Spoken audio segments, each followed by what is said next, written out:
am Tara Byrne. I am the founder of Under 30 Changemakers, and today I'm here to talk to you about responsible activism.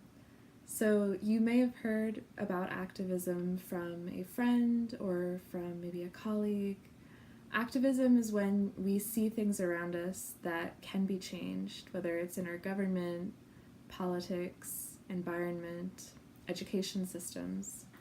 We're constantly surrounded by different institutions that are looking to teach us in certain ways, but we can also recognize that some of these institutions are not always acting in our best interest.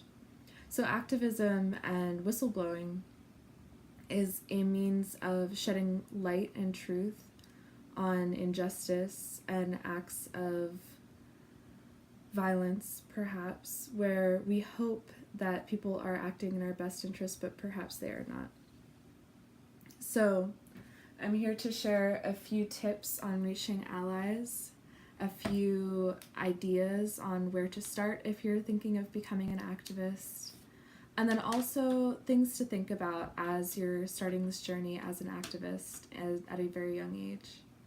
So we're living in a time where anyone can blog, anyone can share their thoughts and their story online. And we also have online communities all over the world. I run one with 2,800 members from all countries all over the world.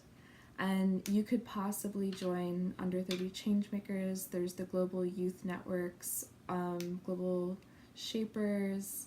And so joining these communities online gives you access to people who are working in whatever cause group that you care about. So that's really important for finding allies. Allies are the people that are going to push your movement forward, whatever it is, whether you're working in the education space, the environmental space. So blogging. So Medium is a great place to start blogging. And you can share what you're learning along the way. So as you attend protests or as you organize your movement, you can capture whatever it is also online via writing and then also via video. So if you're viewing this, it could possibly be on a projector, or many of you may have phones at your disposable smartphones that has the capability of taking videos. So you could take videos of whatever it is that you're doing, whatever causes you're at, the events that you're attending right now, and post that to social media. Social media is a very powerful tool. I grew my community just using Facebook, and since then we've moved on to websites and into online and offline summits. So please just use whatever it is that is at your disposal. So also finding a mentor. This isn't something that I think gets talked about nearly enough for young people because it can be your unfair advantage. So if you are wondering, oh, I think I want to go into this field, this cause resonates with me, look for people who are about 5 to 10 years ahead of you or older and ask them to work for them, work on the cause that they're working on, work underneath them. If you can, humble yourself to the person you are working for and just do the work for free. That can get you access to places where they're going. It can get you knowledge and resources that they have. And do this conscientiously. Think about exactly who the person you want to be in the next 5 to 10 years is going to be, and then try to give yourself, give your time, give your energy to that cause, but very mindfully as you're taking care of yourself. So also shining a light on stories that media will not tell. So this is part of being an activist, especially if you're a journalist, a civilian journalist. There is a responsibility to tell the truth within organizations that are corrupt, that do not want you to be sharing that truth. So how do you keep yourself safe? This is a very large part of my talk and the reason why I wanted to give this talk. Staying safe online and upping your cybersecurity is very important if you're going to become an activist. it is essentially what's not only protecting you, but also protecting your movement and your friends and your allies on whatever it is that you're working on. So it's very important that you're communicating using encrypted messages. You can use encrypted messages on Facebook, WhatsApp.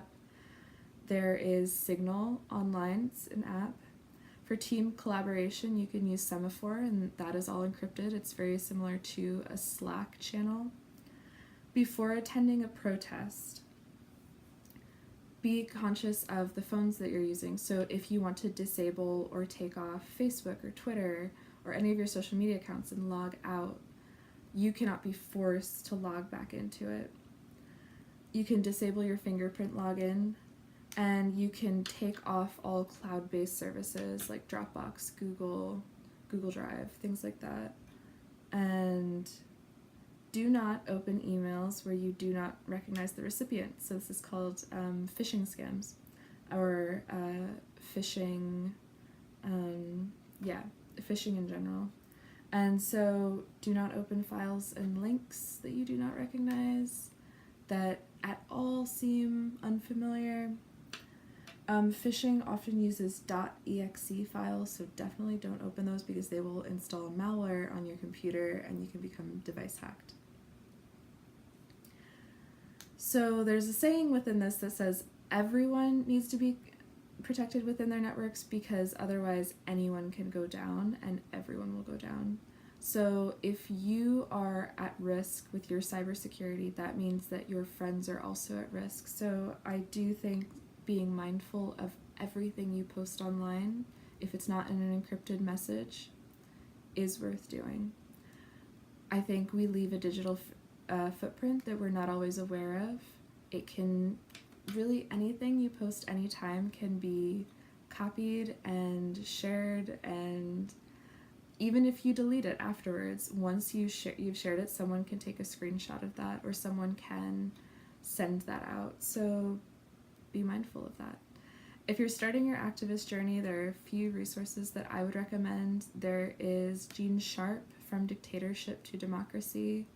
There are also many books on human rights activism. I would recommend checking out the Human Rights Foundation. They're a great organization.